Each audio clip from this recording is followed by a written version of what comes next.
Well, insofar as you're so individualistic and it's kind of like a do unto others golden rule type of thing, where because you're so individualistic and despise other people imposing upon you in an authoritarian way, you feel as though almost obliged to reciprocate the antithesis of that type of behavior and impose upon as few people as possible in the hopes that they will reciprocate in kind, because there is a default assumption in that other people are as rational and free-minded as you, and they will in fact do that if you lead by example.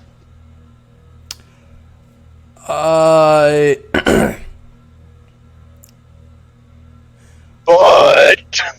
as we've seen throughout history, and especially today, that is anything but the case. It's not. It has nothing to do with leading by example. I think that probably 95 to 98% of people are not moral nihilists, nor do they even know what that means. My stance here is not that I really want to convince anyone.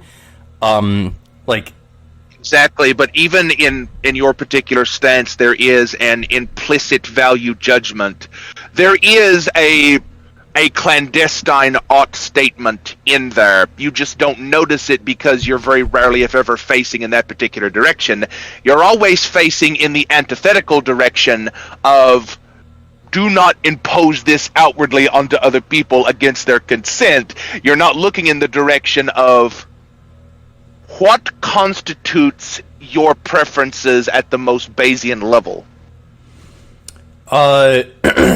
Okay. As an animal on Earth, I have an urge to eat food. I get hungry sometimes. So, maybe that means, if I were to be a hunter-gatherer human 10,000 years ago, that would mean that I would have to pluck berries, or I would have to go out and kill an elk or something. Well, okay. Yeah, I mean, I have a preference of not being hungry. Ergo, I have to impose my will upon the earth because I really don't want to be hungry, and I will find food. I mean, I can see where this is going. That's literally all I'm doing, and I don't think it's wrong for a human to kill a deer, for instance. I mean, now that's all that is fine, but it is not a subjective preference that's idiosyncratic to you individually. All of what you just described is rooted in very objectively and empirically verifiable biological traits that constitute you as a human being. Now, you can go out and you can see a rotting, maggot-ridden carcass, and it's like, well, I really don't want to eat that maggoty carcass, but all those flies are having a good time, but it's making me sick, this smell. There's something about this that I just shouldn't engage in this. And then a buzzard comes down and is like, hey, fuck you, more for me. There's a reason you don't want to eat rotten meat that is an objective, scientifically verifiable reason. It's because your gut is not evolutionarily designed to eat rotten meat. That's true. That is an objective reason. Yeah, that's absolutely true. Yeah. And the reason you want the sweet berry rather than the sour or bitter berry, that is also an objective reason. It is not idiosyncratic to you individually and personally. Well, actually, I've always been a fan of the just prior to ripe sort of fruits. I like them more sour than sweet, personally. And there's probably an evolutionary reason for that. There could be. That was like, hey, it's because you're like one of those, you're not quite a sneak breeder. You're like in between Chad and sneak breeder. You're like hyper monogamous K-selected motherfucker. Just get one and stick to it. I feel slightly offended by you calling me a sneak breeder, but you know what? That's okay. I said you're not a sneak breeder. You're a few rungs above the ladder to that. So I would hypothesize that, now, this isn't like a scientific treatise or anything, so don't get it twisted, but I would hypothesize a desire for the prior to ripe berry is probably rooted deep in your genetics, in that you're not Alpha Chad material, and Alpha Chad is going to eat all the sweetest, ripest berries, so you need to get the ones that are just a few rungs down the ladder before they ripen to his tastes. That could be it. That definitely could be it. Or it could be that my entire life I have enjoyed eating pickles, dill pickles, not the sweet fucking bread and butter pickles, dill pickles. I enjoy eating capers directly out of the jar. I've always enjoyed mustard. I enjoy the taste of vinegar. I enjoy very intense flavors. I always have, and I've never really been that big fan of like sweet things. And so I'm not sure what that represents, but I think it is genetic because my mom also enjoyed like very intense flavors. But I like really intense flavors. Like, I want my fruit to be sour as fuck. I like fucking sour, vinegary, salty things. That's what I like. And maybe that's genetic, but I'm not sure that we can bring it to the level of Alpha Chad versus Beta versus Omega versus Sigma. Well, yeah, this probably gets into a whole bunch of emergent and epigenetic factors that turns into this massively complex web like we've talked about before, of the concept of emergence. Yeah. Whatever it is that makes my taste buds like they are, and also I love spicy things. Like, I love spicy things. I don't know what it is, but... I eat such spicy things with fucking extracts, and I'm like pure capsaicin extract that even my fucking piss burns the inside of my dick. That honestly sounds terrible. But I think that probably, if I were to guess, there's another thing about humans that has probably, I think, evolved after the whole tribal thing.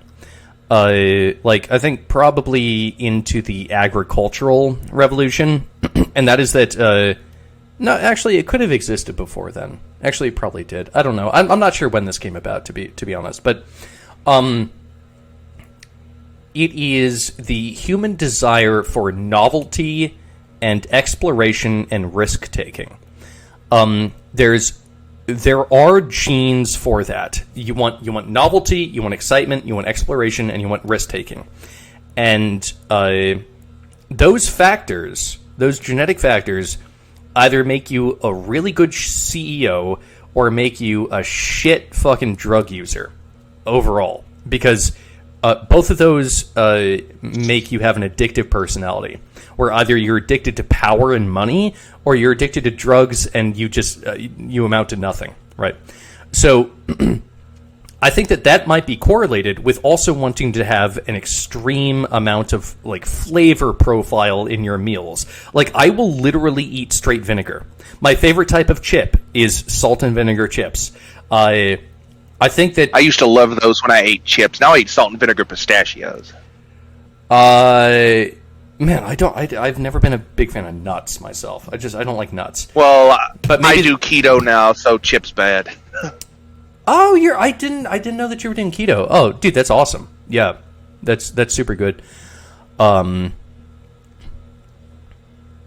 yeah, I was never like, from the time I was little, I was never a big fan of nuts. I don't like them. They taste weird. I don't know.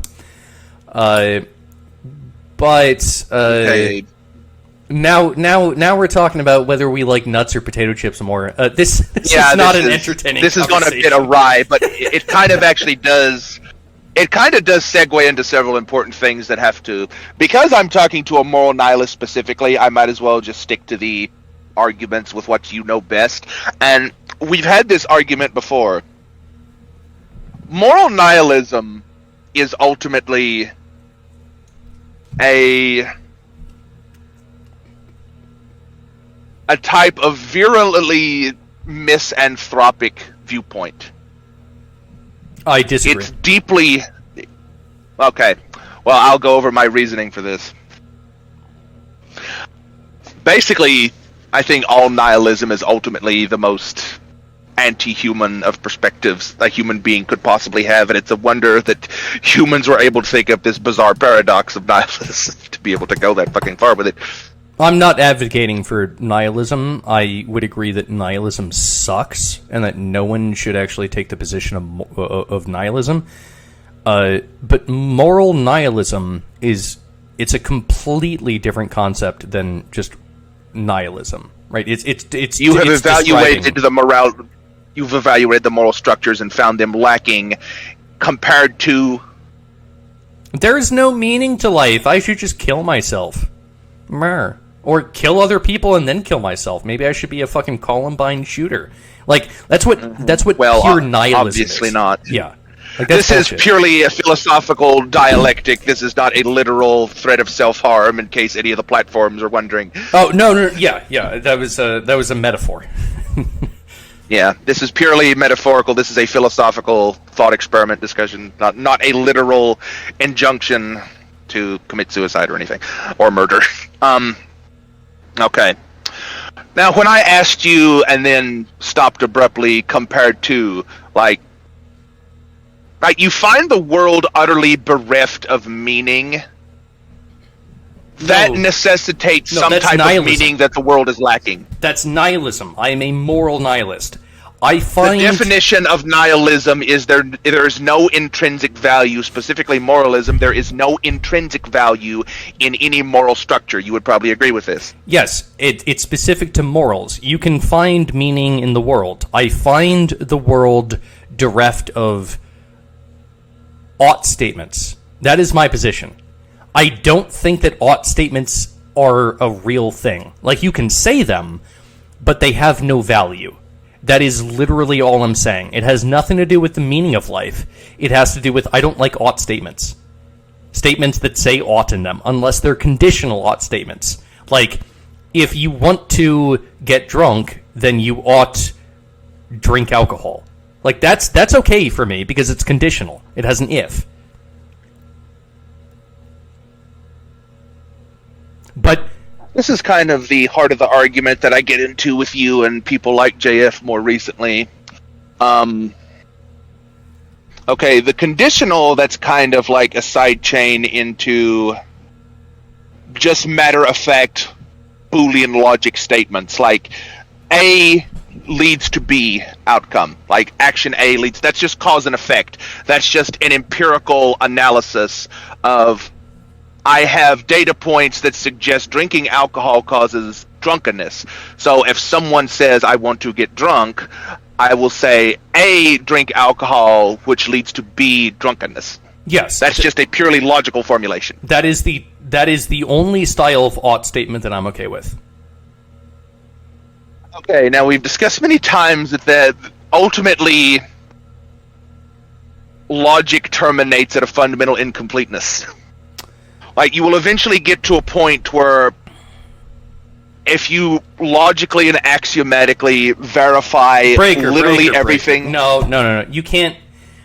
Look, that, I believe, is for a different argument. I don't think that you can disagree with me that there is... It all comes together, and you can there is see sound why. logic. There is absolutely sound logic behind... I'm not saying there isn't sound logic. I'm If saying you sound want to logic get is drunk, insufficient. if you want to get drunk, then you ought drink alcohol.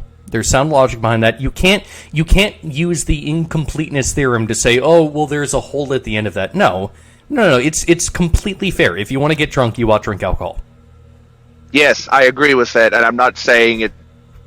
The logic is sound. The logic works. I'm not disputing that. What I am saying, though, and this is something that you've been on the edge of for years and never quite fallen off of it yet, which is amazing how often I push you on this. But, okay, definitionally speaking, you want to talk about logic? Let's do logic. Definitionally speaking, nihilism, in this case specifically moral nihilism, is the belief that any and all systems of morality and ought statements, unless they are conditional and axiomatically and logically formulated statements, A leading to B, are devoid of intrinsic value. Yeah. You would probably agree with that definition of moral nihilism. Yeah. I think, if I didn't die. I I think I died. No. there you I can hear you. Can you hear me? Yeah, you're there. Yes, and I said yes. Okay, yes. Now, pay very close attention and don't hand wave this away. When you say that all moral claims that are not conditional, ought statements, are devoid of intrinsic value, in order to make that statement and remain within the domain of logical consistency, you must also define simultaneously what intrinsic value would entail if the ought statements did have it.